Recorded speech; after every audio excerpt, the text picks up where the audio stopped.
Comment être dans une communauté?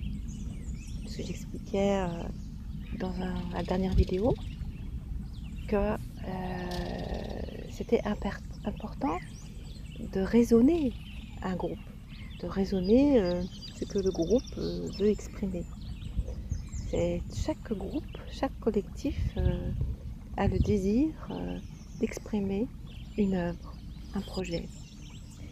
Et pour que ça puisse se faire, pour qu'une communauté puisse exister, eh bien, il faut l'imaginer comme une entreprise, on va dire, hein, avec des rôles, avec des fonctions, et surtout un fonctionnement.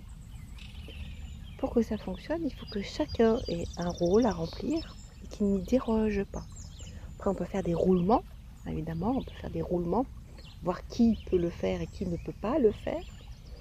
Mais il faut que chacun tienne son rôle. Et si chacun tient son rôle, eh bien, la communauté existe pleinement.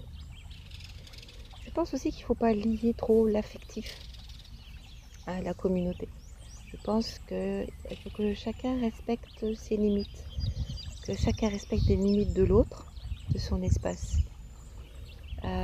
qu'il préserve son espace. Chacun doit préserver son espace une fois qu'il est chez lui. Faire très attention à ne pas mélanger tout le temps les gens. Il faut qu'il y ait des temps de mélange, des temps de groupe avec un but ou précis ou pas précis. Ça peut être aussi des temps où les individus se retrouvent juste pour dialoguer. Et puis, il faut aussi des temps à thème, la danse, la musique, le jardinage. Enfin, voilà, il faut vraiment des temps très précis. Parce que là, on sait que, un planning en fait, on sait que on va se retrouver, on va même faire venir d'autres personnes à l'intérieur, de temps en temps, hein, pas tout le temps, mais de temps en temps, jumelés pour que les gens ne s'enferment pas dans un seul schéma. Important de jamais s'enfermer dans un seul schéma. L'enfermement, c'est la mort.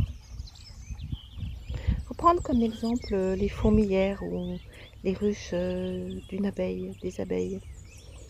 Il faut vraiment s'inspirer de ces grandes communautés où elles sont très très nombreuses et qui ont une organisation parfaite. Voilà, il faut s'inspirer d'elles et ne voir pas l'individualité, mais voir communauté, voir le groupe. L'individualité peut s'exprimer à travers les temps qu'on peut donner, les temps à thème, ou par rapport à leur artisanat, s'ils ont un artisanat, ou par rapport à s'ils sont chercheurs, par rapport à leur recherche. Ça reste leur individualité. Mais quand on parle de communauté, eh bien c'est comme les abeilles et les fourmis, leur individu disparaît dans les temps de la communauté. Parce que quand c'est en dehors des temps de la communauté, ben, ils existent, ils font ce qu'ils ont à faire en tant qu'individus.